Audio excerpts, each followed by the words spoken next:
BPL 2025। আমার Rangpur Riders.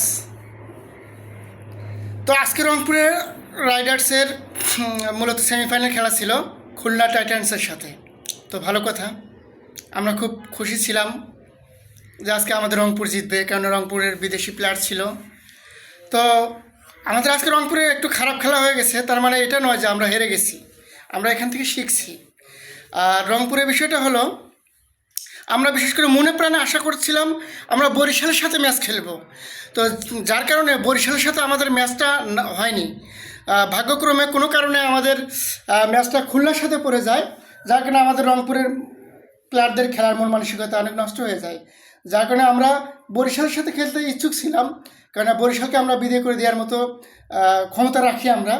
তো এবার যেহেতু হলো না, তো ইনশাল্লাহ আশা করব নেক্সট 2026 বিশ্বকাপে, বিপিএলে 2026 বিপিএলে আমরা বরিশালের মুখোমুখি হয়ে বরিশালকে বিদায় করব। সে প্রত্যাশায় আজকের খেলা এখনও বাকি আছে। শুভকামনা রইল রংপুর রাইডার্স।